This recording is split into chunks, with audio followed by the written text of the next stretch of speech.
비가 엄청나게 오던 밤이었어요. 미처 다 보지 못하고 들고 온 자료들을 보느라 밤이 깊은 줄도 모르고 있었는데 불현듯 모르는 번호로 전화가 걸려왔어요. 변호사다 보니 그런 일이 흔하지 않은 건 아니었는데 기분이 이상하더라고요. 문 좀 열어주세요. 그 순간 천둥번개가 내리치더라고요. 네? 지금 집 밖에 서 있습니다. 댁이 누구신데요? 그럼 초인종을 누르셔야. 그 순간 초인종 소리가 나더라고요. 온몸에 소름이 돋았어요. 누구세요? 지금은 말할 수 없습니다. 죄송하지만 신원도 알 수 없는 분에게 문을 열어드릴 순 없습니다. 전화 끊을게요. 전화를 끊고 경찰에 신고할까 했어요. 그런데 수화기 너머의 여자가 다급하게 말하더라고요.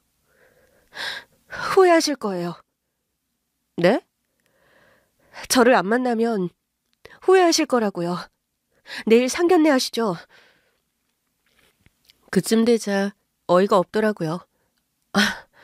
그건 어떻게 하셨어요? 문 열어주시면 말씀드릴게요. 내가 당신의 뭘 믿고 문을 열어주냐고요. 저는 전화를 끊어버렸고 바로 경찰에게 전화를 걸려고 했어요. 그런데 그 여자가 미친 듯이 초인종을 누르기 시작한 겁니다.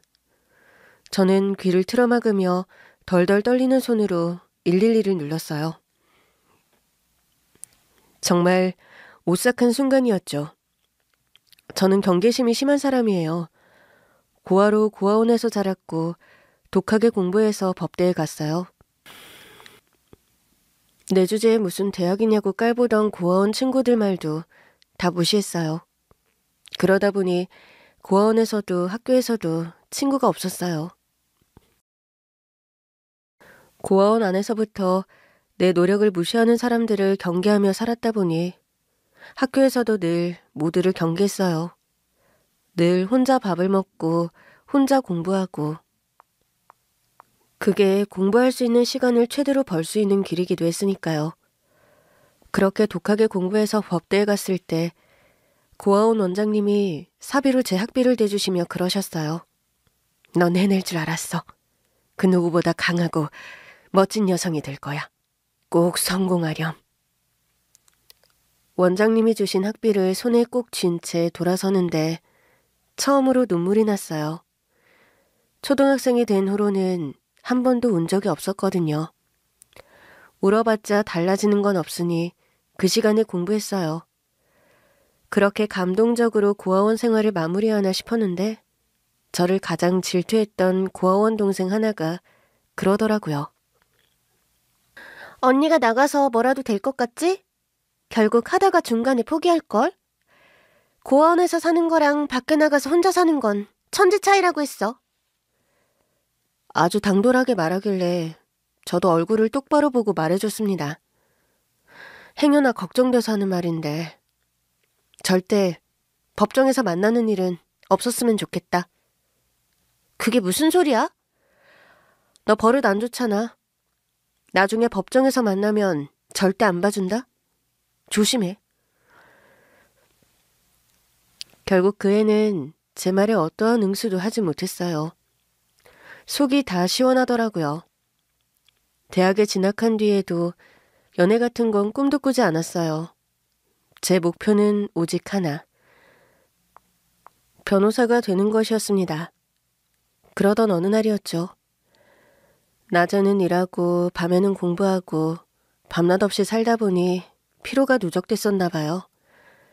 강의실에 앉아있는데 갑자기 머리가 핑글핑글 도는 것 같더니 그대로 졸도를 하고 말았어요. 눈을 떴더니 병원에 있더라고요. 그런데 제가 눈을 뜨자마자 무슨 생각을 한 줄 아세요? 병원비 많이 나오는 거 아니야? 였어요. 내 건강보다 돈이 아쉽고 시간이 아깝던 시절이었거든요. 제가 일어난 걸 보고 간호사가 오길래 냅다 물어봤어요. 병원비 많이 나올까요? 제 질문에 간호사가 한동안 대답을 못하다가 정신을 차리고 말해주더라고요. 지금 영양 상태가 아주 안 좋아요. 잠도 너무 안 잔 것 같고요. 잘 시간이 없어서요. 잘 시간을 조금이라도 더 늘리셔야 하고요. 일단 식사라도 확실하게 하세요. 밥이요? 그때까지 저에게 밥이랑 그냥 배를 채우면 그만인 것이었어요. 나름 점심에는 학교 구내식당에서 밥을 먹는 날도 있었는데 사실 그마저도 가끔이었어요. 생각해보니 아르바이트로 과외를 해주면서 주는 간식 조금 먹고 야간에 편의점 아르바이트를 하면서 주는 삼각김밥 하나 먹는 정도가 끼니의 전부였더라고요. 처음으로 깨달았어요. 이렇게 쓰러져서 병원비를 쓰느니 그 돈으로 밥을 먹는 게 낫다는 걸요. 그때부터는 밥을 잘 챙겨 먹기 시작했어요. 그러니까 쓰러지진 않더라고요. 그렇게 변호사가 됐죠. 변호사가 되고 고아원 원장님을 찾아갔더니 인간 승리라면서 정말 기뻐하시더라고요. 역시 넌 잘 해낼 줄 알았어. 그런데요, 원장님. 막상 원장님을 뵙고 나니 저를 질투했던 고아원 동생의 안부가 궁금해지더라고요. 그 녀석? 지금 감옥에 갔어. 네? 너도 알잖니. 걔가 손버릇이 안 좋았던 거. 그렇게 혼을 내도 말을 안 듣더니 결국 감옥에 있더라고. 얼마 전에 가서 영치금 넣어주고 왔어. 한두 번 걸린 게 아닌가 보네요. 맞아. 네가 변호사가 된 후에 그랬으면 너한테 부탁이라도 했을 텐데. 아쉽다. 원장님은 그렇게 말씀하셨지만 솔직히 저는 별 생각이 없었어요. 그 애를 변호해주고 싶었을지도 모르겠더라고요. 물론 그건 변호사가 막 되고 난 직후의 오만이었죠. 변호사가 되고 보니 의뢰인을 거스를 수도 없을 뿐더러 들어오는 의뢰를 안 받을 이유도 없더라고요. 실제로 그 고아원 동생이랑 법원에서 마주친 적도 있는데 제가 뭐라고 했는지 아세요? 번호 필요하면 연락해. 그러나 그 동생은 제 명함을 집어 던지며 그러더군요. 아주 돈 벌려고 작정을 했구나. 내가 언니한테 줄 돈이 어딨어? 난 국선 쓸 거야. 그런데도 혹시라도 필요하면 연락하라고 끝까지 그 명함을 쥐어주고 왔다니까요. 제가 변해도 참 많이 변한 거죠. 그렇게 사건 수임하고 돈 벌고 변호사로서의 나름 안정적인 삶을 살던 어느 날이었어요. 마음이 적적해서 정말 오랜만에 간식을 한가득 사들고 고아원에 갔어요. 제가 고양이랄 게 없잖아요. 마음이 적적할 땐 별 수 없이 제가 자란 고아원에 가게 되더라고요. 차 트렁크에서 간식 박스를 내리고 있는데 웬 남자가 다가오더니 대신 박스를 꺼내주더라고요. 누구세요? 놀라서 물었더니 남자가 싱긋 웃더라고요. 고아원에 봉사 온 사람이에요. 고아원에 가져오신 거 맞죠? 네, 감사합니다. 그런데 변호사세요? 그 남자가 제 변호사 배지를 보고 있더라고요. 제가 지금 법원에 갔다 오는 길이라서요. 깜빡하고 안 뺐네요. 많이 바쁘신 것 같은데 고아원 봉사까지 오신 거예요? 제가 이 고아원에서 자랐거든요. 제 말에 그 남자가 깜짝 놀라는 눈치더라고요. 그래놓고는 무안한지 머리를 극적였어요. 죄송합니다. 제가 좀 무례했죠? 좀 신기해서요. 괜찮습니다. 저도 제 인생이 신기하니까요. 저는 그 남자와 함께 간식 박스를 안고 고아원으로 들어갔고 원장님께도 인사를 드렸어요. 밖에 봉사 온 사람도 있던데요? 어머니랑 종종 와. 인물도 훤하고 괜찮지 않니? 너랑 나이도 비슷하더라고. 네? 저 친구 대기업 다녀. 사실 볼 때마다 네 생각이 나더라고. 둘이 너무 잘 어울릴 것 같아서. 제가 무슨 연애를 해요. 너 벌써 30도 넘었잖아. 지금껏 연애도 안 하면 어떡해? 생각해 본 적이 없어요. 결혼도 그렇고요. 왜 생각을 안 해? 넌 이제 그냥 고아가 아니야. 엄연히 변호사고 네 자식에게도 좋은 환경을 만들어줄 수 있어. 자식이라. 부모의 사랑을 받아본 적이 없어서 그런지 자식을 어떻게 사랑해야 하는지도 모를 것 같아요. 상상조차 안 되거든요. 자식을 사랑하는 방법은 말이야. 그냥 낳고 나면 자연스럽게 알게 된단다. 원장님은 부모님께 사랑을 받아보셨을 거 아니에요. 그거랑 아무 상관이 없어. 첫 애를 낳았는데 애가 쭈글쭈글하니 하나도 예쁘지가 않더라. 정말요? 나도 놀랐어. 내 뱃속에 10달을 품어서 낳은 내 자식인데 왜 이렇게 못생겼지? 싶은 거야. 근데 키우다 보니 그냥 사랑이 생겨. 자식은 내가 애쓰지 않아도 그냥 사랑하게 되는 거야. 근데 우리 부모님은 왜 그랬을까요? 낳자마자 나도 못생겼었나? 사정이 있었을 거야. 아니면 못된 사람들일 수도 있지. 하지만 너는 달라. 너는 그 사람들 손에서 안 컸잖아. 네 힘으로 지금의 네가 됐잖아. 그 얘기를 듣고 나오는데 그 남자가 제 차 근처에서 저를 기다리는 눈치더라고요. 무슨 하실 말씀이라도 있으세요? 저는 냉큼 명함을 꺼내 그 남자에게 내밀었어요. 혹시 필요하시면 언제든지 편하게 연락주세요. 네, 알겠습니다. 인사하고 가려고 기다리고 있었어요.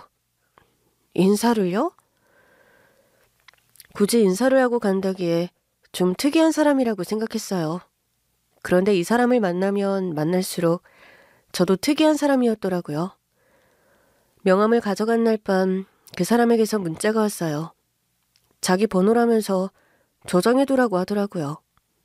그러더니 처음엔 이틀에 한 번꼴로 안부를 묻더니 나중에는 쉬고 있다고 하니까 전화를 걸어오더라고요. 그렇게 시작됐어요. 가끔 쉴 때 같이 영화도 보고 드라이브도 가고 한 번도 그런 적이 없었다 보니 이런 게 사람 사는 거구나 싶더라고요. 자연스럽게 사귀게 됐고 또 자연스럽게 결혼 얘기가 나왔어요. 그 사람이 그러더라고요. 엄마가 서둘러 결혼하래. 우리 만난 지 1년밖에 안 됐는데? 자기 나이 듣더니 얼른 결혼해서 아기 계획도 세워야 하지 않냐고. 나이 공격하는 거야? 나 변호사인데? 알죠. 제 생각이 아니라 우리 어머니 생각입니다. 어머니 입장에선 걱정되시나? 아무래도. 결혼이라니. 내 인생에 결혼이 있을 거라고는 생각도 못했어. 왜?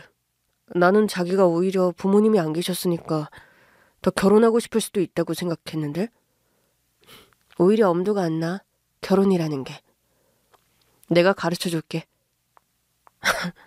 누가 들으면 2번째 결혼인 줄 알겠네? 그런 건 아니고 나랑 같이 하면 되지.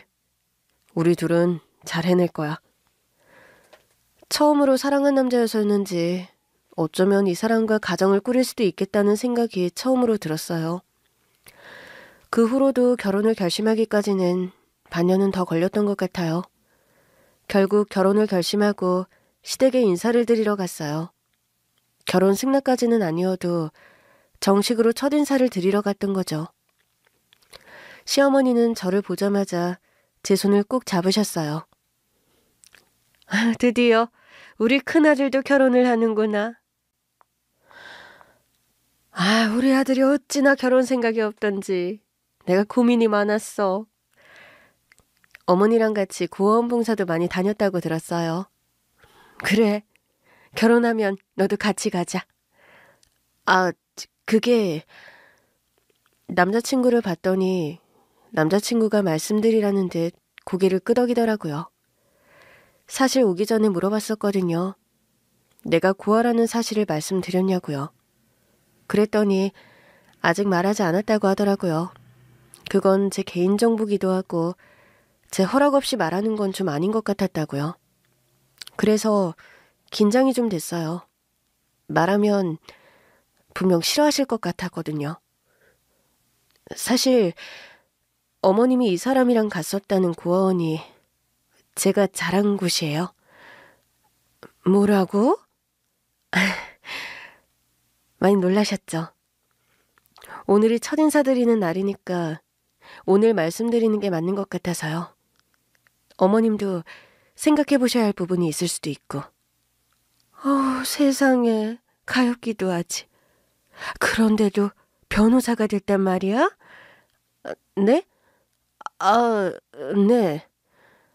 너 정말 대단한 아이구나. 우리 아들이 보는 눈이 있네.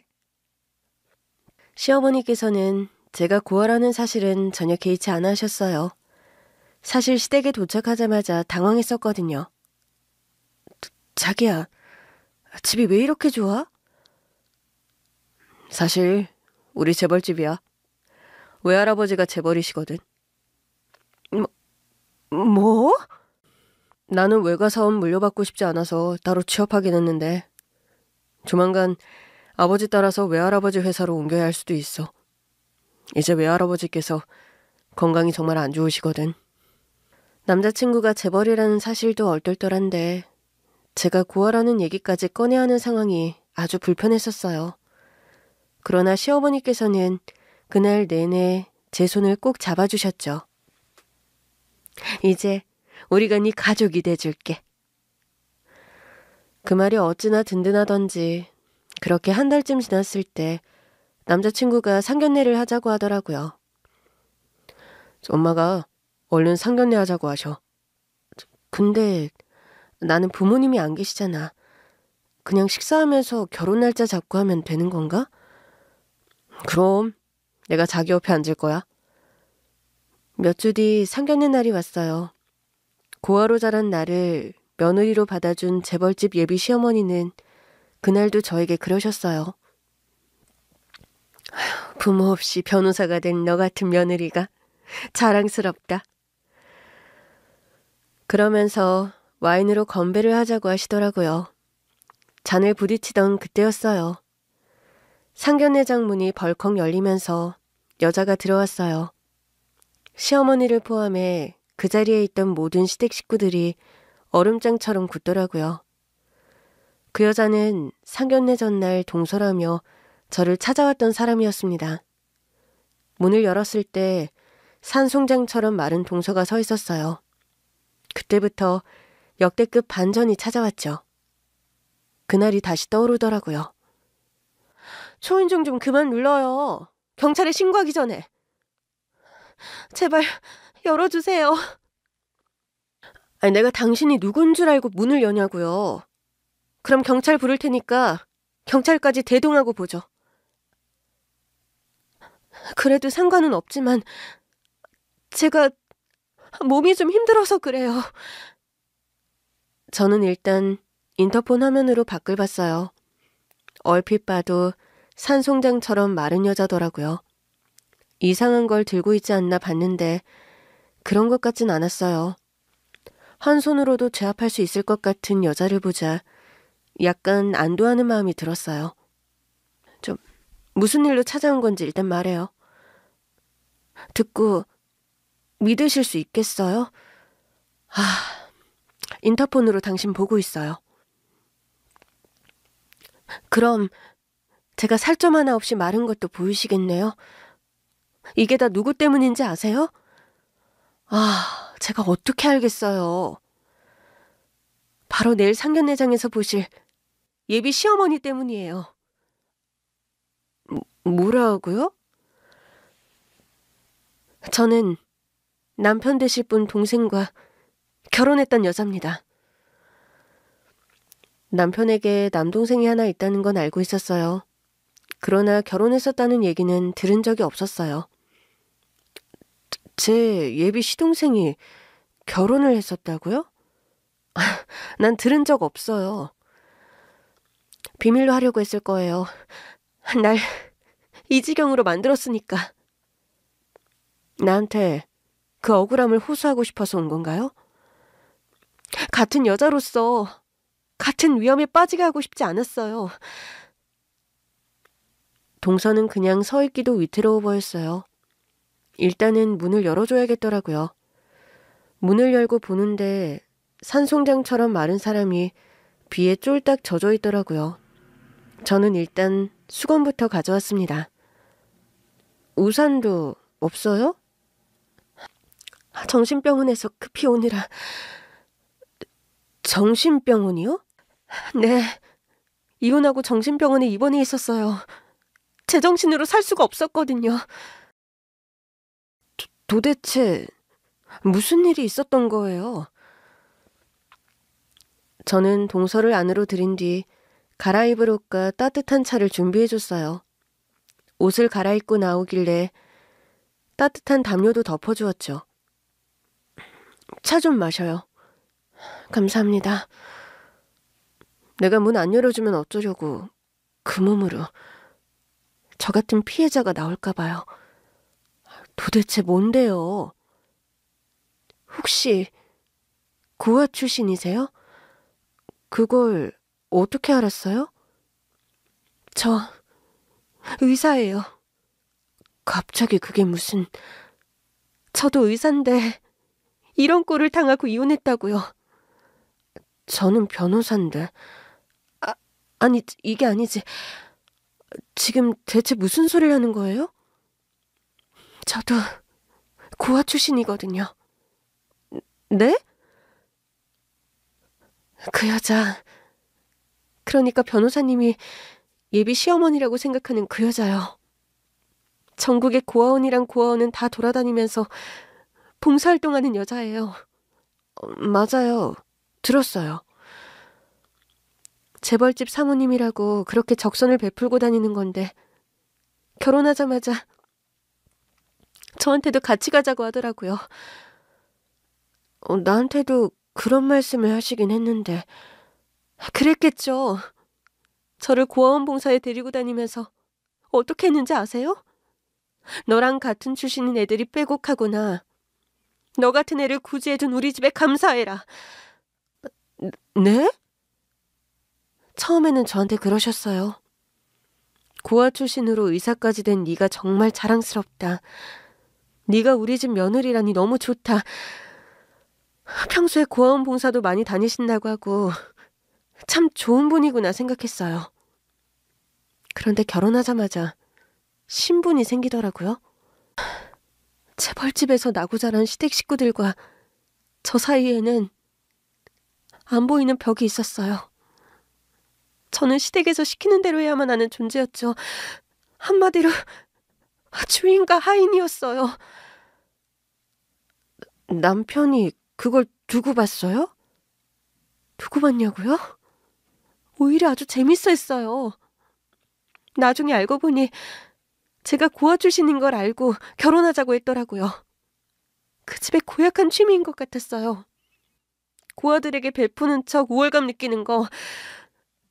근데 제가 의사니까 남들 앞에서는 고아인 거 굳이 밝히지 않고 데리고 다니기 좋았던 거죠. 밖에서는 의사 며느리라고 소개하면서 집에서는 하인처럼 부려먹었어요. 일하는 사람들이 다 있는데도 굳이 저를 불러서 온갖 일을 다 시켰죠. 변기 닦는 건 기본이고 시어머니 발도 닦았어요. 우리같이 좋은 집에서 며느리 삼아줬으면 이 정도는 해야 하지 않겠냐는 거였죠. 정말 그랬다고요? 그걸 남편이 두고 보고 있었고요? 나중에는 자기 발도 닦으라고 하던데요. 아주버니도 마찬가지였고요. 네? 들으면서도 어이없으시죠? 저는 오죽했겠어요. 밖에 나가면 대접받는 의사였어요. 근데 집에만 들어오면 그냥 하인이었어요. 너무 힘들어서 정신병이 올 정도였죠. 결국 참다 못해 남편한테 이혼해달라고 했더니 절대 안 된다고 하더라고요. 왜요? 자기를 이혼남 만들 생각이냐고. 우리 집에서 이혼했다가는 승계 서열에서 밀린다고요. 그럼 좀 잘하라고 하죠. 제가 이혼 얘기 꺼내니까 한동안은 시어머니 편까지는 안 들었었는데 결국 원래 모습으로 돌아가더라고요. 제가 이혼 얘기 꺼냈다는 걸 시어머니께서 아시고는 난동을 부리셨거든요.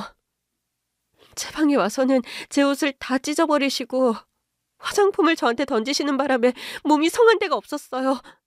그 몸으로 또 병원에 출근하면 내가 지금 뭐라는 건가 싶더라고요. 지금은 이혼했다고 했죠. 네. 어떻게 한 거예요? 제가 하도 그러고 있으니까 의사 동료들이 눈치를 채기 시작하더라고요. 집에서 무슨 일 있는 거냐, 혹시 남편이 힘들게 하냐 묻길래 사실대로 털어놨어요. 그때부터 동료들이 머리를 굴려주기 시작했죠. 일단 정신병원에 입원하자고 하더라고요. 자기야는 정신병원이 있으니 입원하고 그 집 의사 며느리가 정신병원에 입원했다는 기사를 내자고요. 재벌집 사람들이라 남들 시선이 중요한 사람들이었거든요. 저는 동료들이 시키는 대로 정신병원에 들어갔고 동료 형이 사회부 기자라서 그분한테 부탁했어요. 기사를 내는 게 목적이 아니라 기사를 내기 전에 시댁과 접촉하는 게 목표였죠. 성공한 거네요? 네. 그 기자분이 시댁에 연락해서 둘째 며느리가 시댁과의 불화로 정신병원에 입원해 있다는데 사실이냐? 혹시 시댁에서 며느리를 괴롭힌 건 아니냐? 물으니까 바로 전화를 끊더래요. 그리고 저한테 전화가 왔죠. 정말 정신병원에 있다고 하니까 당장 나오라고 하더라고요. 그때부터 정신병원에서 버텼어요. 시댁에서 정신 나간 며느리라고 포기할 때까지요. 결국 석 달도 안 가서 변호사 통해서 이혼 서류를 보냈더라고요. 위자료는 받았어요? 아니요. 전 그런 거 받고 싶지도 않았어요. 이혼만 해주면 된다고 생각했어요. 받았어야죠. 그때는 아무것도 보이지 않았어요. 그 집을 나오는 것 말고는. 근데 그 후로도 계속 정신병원에 있었던 거예요? 네. 처음에는 작전이었는데 막상 가서 검사를 받아보니 정신 상태가 말이 아니었더라고요. 입원해서 치료받는 게 좋겠다고 해서 그러자고 했죠. 듣고도 믿기지가 않네요. 제 앞에선 아직 그런 모습까지는 안 보이셔서. 제가 상견례장에 갈게요. 그럼 본색을 보실 수 있을 거예요. 괜찮겠어요? 보는 것도 힘든 거 아니에요? 이제는 그 집 식구 아니니까 괜찮아요. 저도 한은 풀고 싶어서요. 이혼을 했는데도 가슴에 맺힌 게 안 풀려요. 이게 풀려야 저도 제 생활로 돌아갈 것 같은데 마음이 너무 힘들어요. 저는 고민 끝에 동서에게 손을 내밀었어요. 그럽시다. 상견례장으로 와요. 아니, 상견례장으로 와. 우리 이 일을 마무리할 때까지는 형님 동서 하는 거다. 네, 좋아요, 형님. 그래서 동서가 상견례장에 오게 된 거죠. 시어머니는 헐레벌떡 동서에게 달려갔어요. 네가 감히 여길 왜 와? 당장 나가지 못해? 저도 엄연히 초대받고 왔어요. 누가 널 상견례 자리에 초대했다는 거야? 네가 우리 가족도 아니고. 제가 했습니다. 저는 한 손까지 번쩍 들고 말했어요. 시어머니 눈이 튀어나올 것 같더라고요. 네가 얘를 어떻게 알고? 아, 그것까진 아실 거 없고요.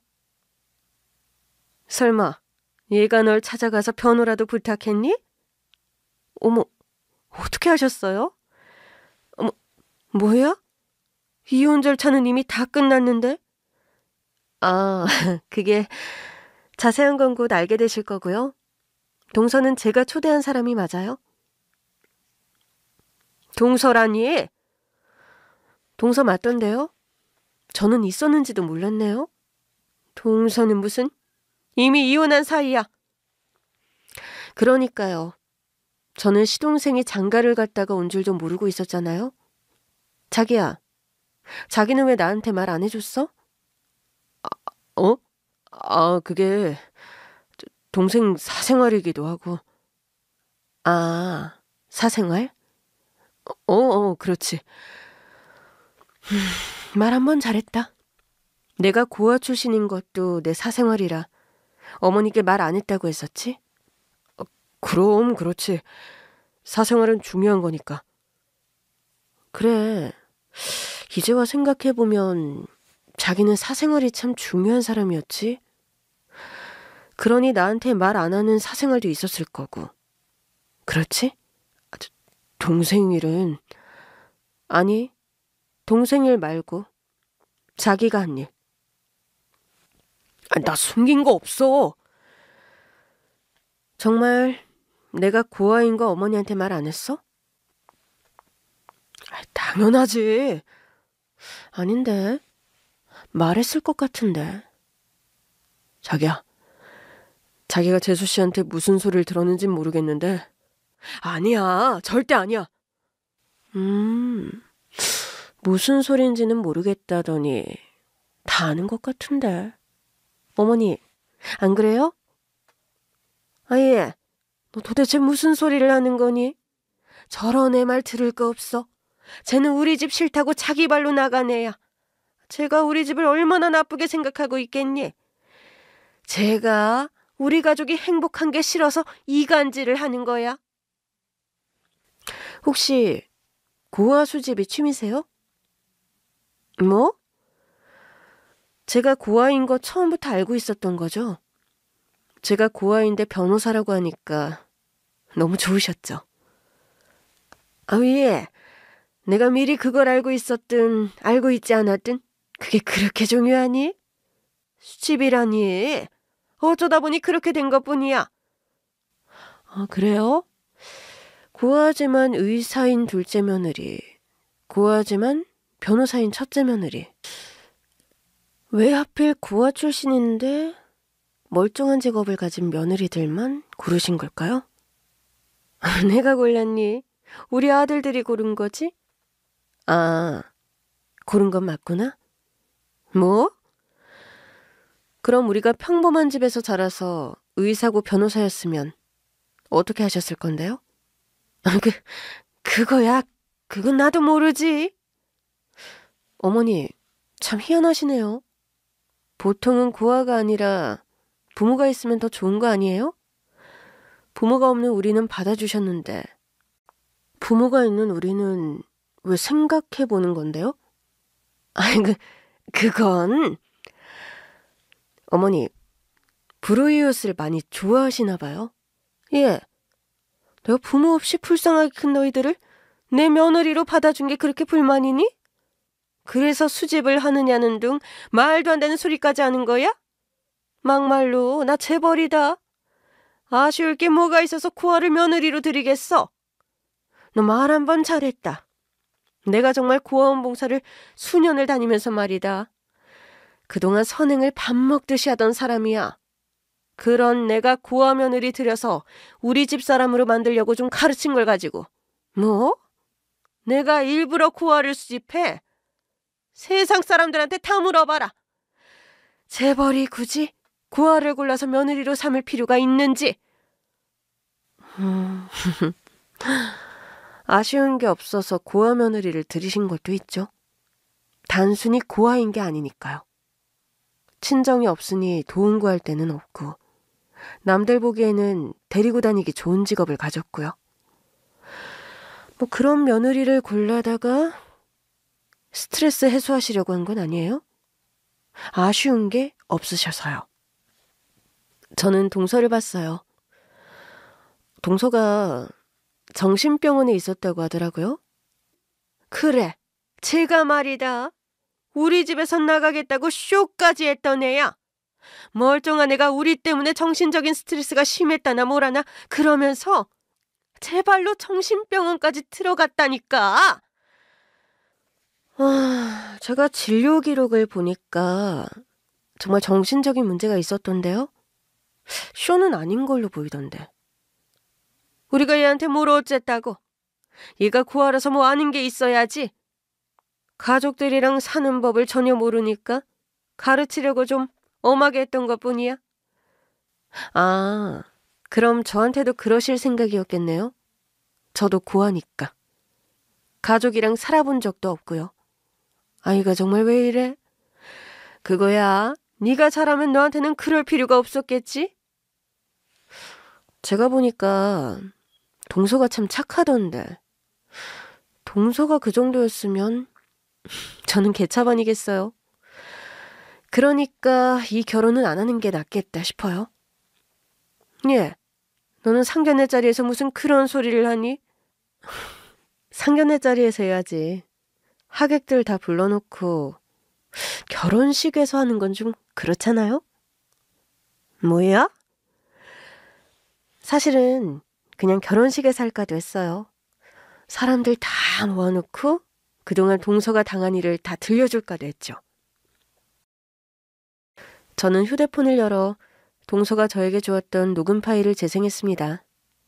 녹음본에는 시어머니와 동서는 물론 시동생 그리고 내 남자친구의 목소리도 있었어요. 야, 너 이렇게밖에 못 닦니? 아직 발톱에 때가 껴있잖아. 다시 닦겠습니다. 야, 됐어. 순간 철퍼덕하고 뭔가가 넘어지는 소리가 났어요. 하여튼 내가 이래서 구하라면 역겨운 거야. 내가 평생 고아원 봉사를 다녔지만 고아들이 고아인 데는 이유가 있어? 어머니, 고아들이 고아가 되고 싶어서 된 것도 아닌데 어떻게 이유가 있어요? 그게 다 유전자라는 게 있는 거야. 자기 자식을 버리는 인간들이 낳은 자식인데 그 피는 오죽할까? 인내심도 없고 책임감도 없고. 그러니 의사가 되면 뭐하니? 넌 고아인데. 그러니 널 받아준 우리한테 평생 인내하며 머리 숙이고 살도록 해. 어머니, 저 이제는 못하겠어요. 이혼하고 싶어요. 아니 이게 뭐라는 거야? 너 감히 내 앞에서 이혼이라고 했니? 아들들 들었어? 들었어. 당신 뭐 잘못 먹었어? 갑자기 이혼이라니. 밖에 나가면 저도 어엿한 의사로 살고 있는데 집에만 오면 하인처럼 천대받는 게 견디기 힘들어요. 아니, 고아였던 주제에 뭐? 천대 좀 받는 게 그렇게 억울해? 천하니까 천한 대접을 받지. 어머니, 저희 부모님이 어떤 분들이신지는 저도 몰라요. 하지만 저는 책임감도 강하고요. 인내심도 강해요. 그래서 고아로 자랐어도 의사까지 한 거고요. 제가 살아보니 불우한 환경에서 자라는 이유 같은 건 없어요. 네가 책임감도 강하고 인내심도 강하다고?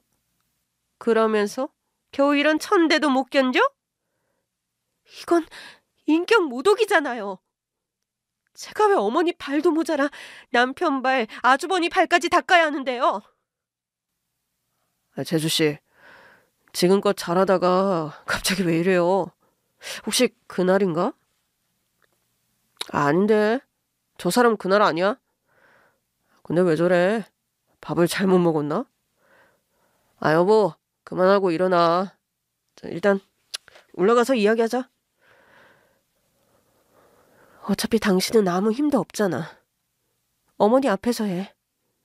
나 이혼할 거야. 무슨 말도 안 되는 소리를 하고 있어.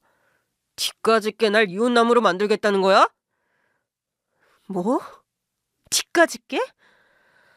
더 아무래도 안 되겠다. 오늘 간맛에 손맛 좀 봐. 따라와! 동서는 비명을 지르며 끌려가는 듯 했어요. 저는 녹음본을 일단 껐습니다. 더 들어야 동서한테 무슨 일을 한 건지 인정하시겠어요? 저기 아주 앙큼하네. 저건 또 언제 녹음했대? 동서가 녹음한 건 이게 다가 아니에요. 아직 결혼을 안 해서 뭐라고 불러야 할진 모르겠는데. 야, 형수님. 지금 나한테 야라고 한 거예요? 그래, 너 다른 여자도 있었더라? 형수! 나 아직 네 형수 아니야. 그러니까 변호사님이라고 불러. 나도 우리 외할아버지 회사에서 이사거든. 이사님이라고 불러. 싫은데?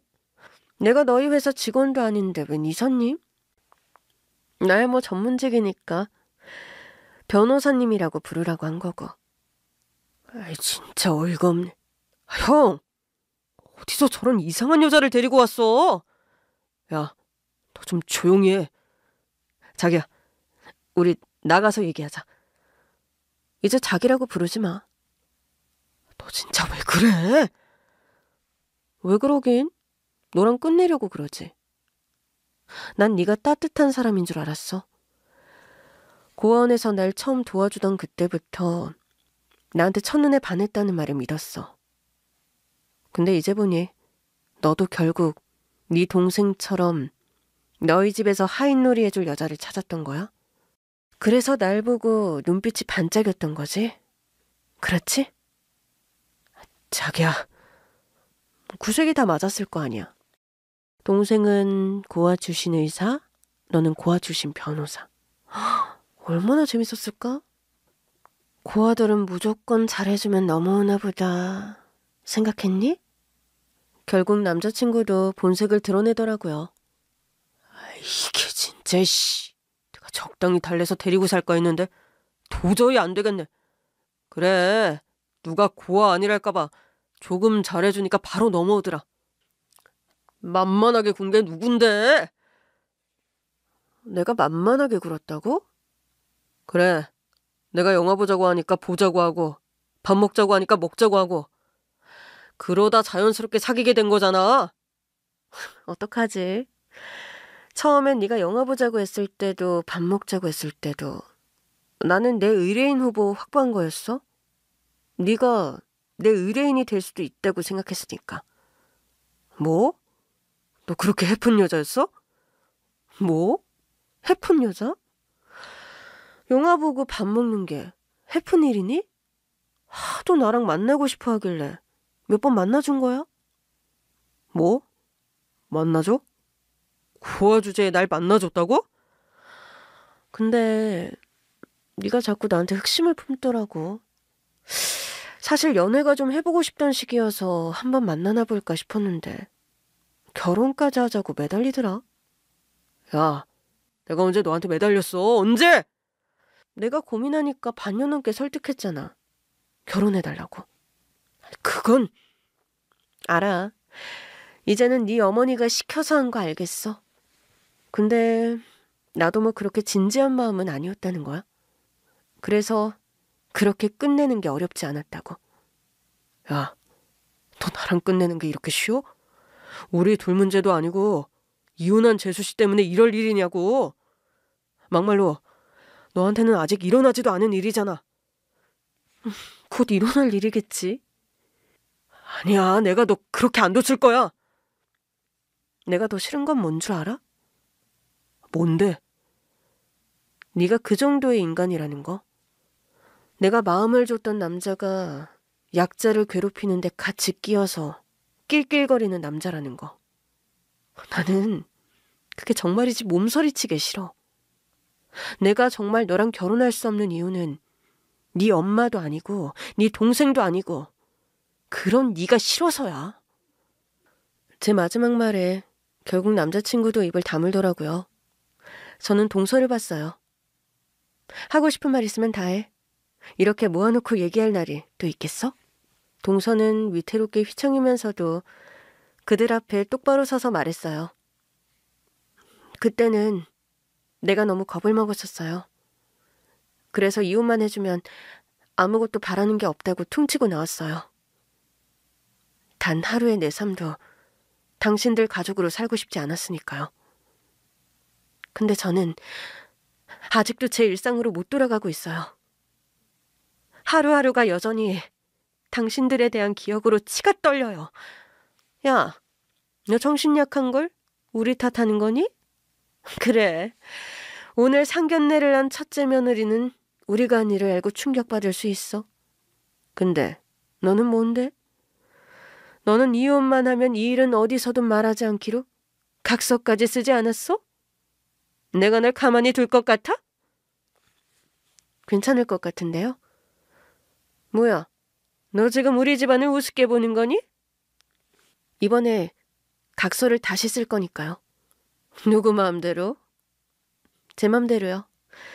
제가 제 변호사도 모시고 왔거든요. 뭐? 예비 시어머니와 남자친구, 그리고 제 시동생이 될 뻔했던 인간들이 상견례장 문을 쳐다보며 두리번거리더라고요. 그래서 제가 다시 한번 한쪽 팔을 번쩍 들고 말했죠. 여기 있습니다. 뭐야, 네가 얘 변호사라고? 아까 말씀하셨던 거 기억 안 나세요? 동서가 저한테 변호를 맡긴 거냐고도 물어보셨던 것 같은데 제가 맞다고 했잖아요. 예비 시어머니는 아차 싶은 표정이었어요. 제가 맡았어요. 아무래도 이전에 이혼 합의는 없었던 걸로 해야 할 것 같아서요. 누구 마음대로 없었던 걸로 해? 우리도 변호사 있어. 다시 합의해야죠. 누구 마음대로. 난 절대 다시 합의 안 해. 전에 쓴 합의 그대로 나는 재고소할 거야. 이혼만 해주면 위자료도 안 받고 어디 가서도 우리 집에서 있었던 일을 항고하겠다고 빌빌거릴 때는 언제고? 이제 와서 내 뒤통수를 쳐? 뒤통수를 맞은 건 동서죠? 예. 너 왜 아까부터 제대로 동서 하는 거니? 너 우리 집이랑 결혼 안 한다며? 네. 그러니까 제가 뭐라고 부르든 상관없잖아요. 동서도 이미 이 집 식구도 아니고요.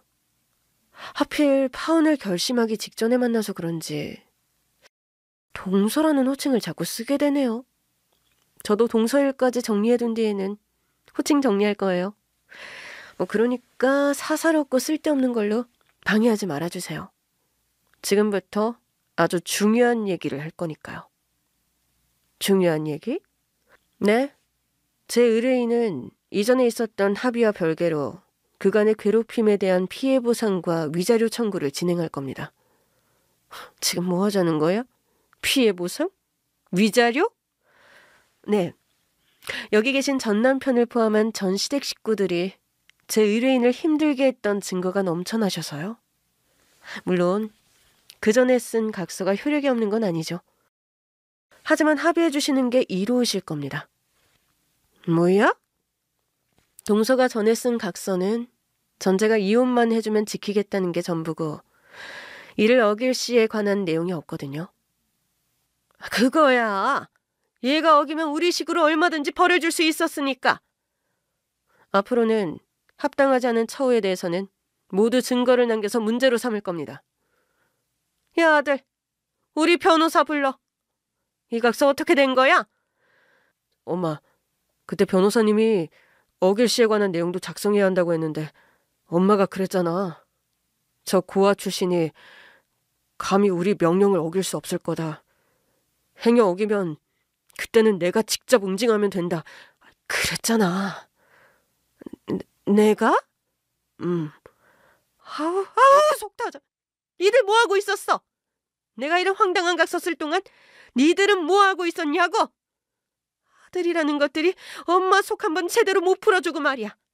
그래도 니 큰형은 대기업이라도 들어갔지? 너는 제대로 된 대학도 못 들어가서 겨우 외할아버지랑 아빠 도움으로 그 회사에 이사자리 얻은 거잖아. 그랬으면 마누라 간수라도 잘했어야지. 결국 저게 우리 뒤통수를 쳤잖아. 아, 엄마! 또 형이랑 날 비교하는 거야? 내가 이럴 줄 알았어. 내가 이래서 이혼하기 싫었다고. 엄마는 분명 이혼하고 나면 내 와이프가 아니라 나한테 화풀이 할 테니까. 이래서 저 여자를 그냥 데리고 살았어야 했는데. 당신 지금 뭐라고 했어? 당신이 어머니한테 화풀이 당하는 게 싫어서 날 데리고 살기라도 했다는 거야? 그럼 몰랐어? 당신은 의사식이나 돼서 머리가 그렇게 나쁘냐? 그럼 뭐 내가 고아 출신인 당신을 사랑하기라도 해서 그래서 결혼한 줄 알았다는 거야? 전 남편의 말에 동서가 눈물을 흘리더라고요. 참, 이혼하고도 말을 그런 식으로 하니? 내가 지금도 당신이 무시할 수 있는 사람이야? 야, 넌 평생 우리 집에선 무시당하는 존재야. 그러니까 좀 참아보지 그랬냐? 날 무시하다 못해 괴롭혀놓고 참으라고? 그래, 우리 엄마 분풀이 좀 하고 나면 식구로 받아줬을지 어떻게 알아? 내가 당신들 식구가 되기 위해서 그런 걸 참아야 한다고? 내가 고아니까? 당연하지. 가족은 뭐 그냥 생기는 건 줄 알아? 너는 그냥 있었잖아. 뭐? 너? 너 지금 나한테 너라고 했냐? 너도 나한테 너라고 하고 야라고 하잖아. 왜 나는 못해? 내가 너보다 한 살은 많은데. 너 있잖아. 앞으로도 행여나 지나가는데 아는 척하고 싶잖아? 그럼 누나라고 불러. 뭐? 아주버니도 잘 들으셨죠? 우리 형님 부르고 싶으면 변호사님이라고 부르시고요. 아주버님은 저한테 의사 선생님이라고 부르시면 되겠네요. 어머니도요. 너 지금 의사라고 유세니? 나 재벌이야. 아버지가 재벌이라 재벌 딸 된 걸로 유세 부리시는 거예요? 뭐라고? 저는요. 아니, 저랑 형님은요. 가족의 도움 없이도 의사 되고 변호사 된 사람들이에요. 늘 온실 속 화초처럼 자란 당신들이 뭘 알아요? 우리가 얼마나 애쓰면서 살아왔는지. 당신들의 괄시 정도로 내 인생이 무너지지 않는다는 거 보여줄게요. 아주 뭐 변호사 형님 등이었고 기세가 등등해졌구나. 뵌지 이틀도 안 됐지만 진짜 가족은 이런 거구나 싶게 든든하네요. 어머니 둘째 아들이랑 결혼했을 때는 단 하루도 못 느껴봤거든요. 동서의 얘기를 듣는데 한숨만 나오더라고요. 동서 덕분에 나는 그 불행을 피했네. 당연히 피하셔야죠. 이렇게 좋은 분인데. 저는 동서의 손을 꼭 잡은 채 악연이 될 뻔했던 시댁 식구들에게 말했어요. 뭐 소송을 준비하시든지 제대로 된 합의안을 가지고 오시든지 결정해서 연락 주세요. 제 연락처는 다들 알고 계실 테니까요. 그리고 동서를 데리고 홀가분하게 상견례장으로 나왔어요. 나오자마자 동서가 다리에 힘이 풀린 건지 주저앉더라고요. 괜찮아? 괜찮아요. 긴장이 풀린 것 같아요. 트라우마라는 게 참 무섭네. 저렇게 개차반 같은 인간들 앞에서도 벌벌 떨게 되고 말이야. 그래도 어제 형님이 말씀해 주신 게 큰 도움이 됐어요. 저 인간들이 동서가 곧 수술할 환자라고 생각하려고 했던 거? 네. 내가 집도할 수술실 침대 위에 놓은 환자라고 생각하고 처음으로 딱 한 번만 그렇게 생각하기로 했어요. 이 인간들 목숨이 내 손에 달려있다. 역시 똑똑해. 괜히 의사가 아니라니까. 형님이 더 똑똑하시죠. 괜히 변호사시겠어요? 우와, 이렇게 동서랑 자화자찬하고 있으니까 자존감이 막 올라간다. 형님 입으로 그렇게 들으니까 당연한 자화자찬 같아요. 그 사실을 결혼하고 완전히 잊고 있었던 것 같아요. 사실 제 스스로 일궈온 제 삶을 정말 자랑스럽게 여겼거든요. 비록 고아였지만 나는 내 삶을 잘 만들어왔다고 생각했어요. 정말 잘해온 거 맞아. 그러니까요. 나 자신을 그렇게 대견하게 생각했었었는데 그 사람들 만나고 다 잊었어요. 그 사람들에게 세뇌라도 당한 것처럼요. 그랬을 거야. 동서는 그 사람들을 이 세상의 유일한 가족이라고 생각했을 테니까. 비로소 나에게 생긴 이 세상의 유일한 가정. 맞아요. 그랬어요. 시작은 혼자였지만 끝에는 내 가족이 있을 거라는 희망 하나만 붙잡고 있었던 것 같아요. 그래서 그 사람들도 참았던 거야? 네, 내가 고아인 건 맞으니까. 이 사람들이 날 받아준 게 맞다고 생각했던 것 같아요. 그건 아니지. 동서도 동서 인생에 이 사람들을 받아준 거지. 맞아요. 저도 받아줬던 거예요. 한쪽은 너무 최선을 다했고 한쪽은 그저 장난이었고. 그게 이제서야 보이네요. 저는 이혼하면서도 너무 슬펐어요. 결국 내 발로 내 가족을 걷어찬 것 같은 기분이었거든요. 도저히 견딜 수가 없어서 이혼해달라고는 했는데 마음 한편으로는 자꾸 후회가 됐어요. 사실은 그 사람들이 남긴 트라우마 때문에 지금도 정신병원에 있는 게 아니라 제 스스로가 저를 가둬버린 것 같아요. 처음 가족은 가족이었으니까. 네, 당연히 슬프겠지. 그 가족이 가족이 아니었으니까. 네, 동서. 가족은 그런 게 아닌 것 같아. 나도 가족이 없어 봐서 잘 모르는데. 적어도 나한테는 그런 분이 있었어. 내가 고아원에서도 독하게 공부하기로 유명한 애였는데 내가 법대에 붙었을 때 대부분이 그랬다? 막상 가고 나면 도중에 포기할 거라고. 고아원 안에서야 공부만 하면 됐지만 혼자 먹고 살면서 공부하는 게 쉽겠냐는 말들이었지. 사실은 내심 마음이 불안했거든. 그런 내 앞에 고아원 원장님이 첫 학비를 사비로 주셨어.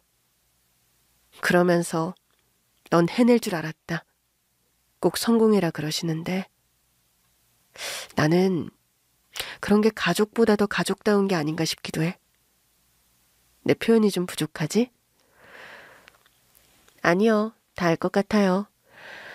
그런 식으로 생각해보면 저를 도와주는 의사 친구들이요. 그 친구들도 가족보다 더 가족다웠어요. 제 상황을 알고 나서 저랑 시댁 식구들이 만나지 않게 중간에서 다 도와줬거든요. 덕분에 이혼하는 과정에서 그 사람들 얼굴을 안 봤어요. 오늘 보니 어땠어? 긴장된 건 맞는데 무섭진 않았어요. 이제 날 도와줄 사람들이 있다는 걸 알게 돼서 그런 것 같아요. 그 중에 나도 있는 거야? 그럼요. 당연하죠. 자, 그럼 우리 의뢰인님, 우리 이만 돌아갈까요? 이러다가 저 안에 있는 인간들이 튀어나오면 또 한 번 불쾌한 기분이 들 것 같아서요. 네, 변호사님. 근데 어쩌죠? 앞으로도 저 대신 저 사람들을 상대해 주셔야 하잖아요.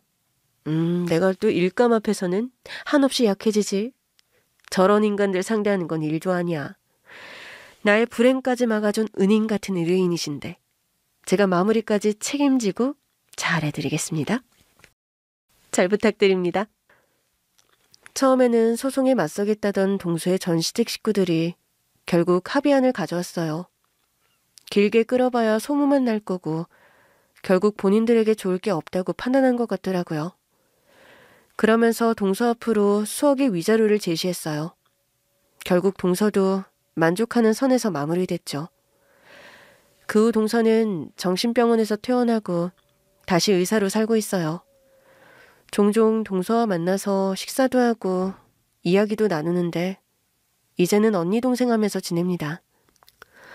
비록 가족이 없이 자랐지만 이렇게 가족 같은 사람들을 하나둘씩 만들어가는 것 아닐까요?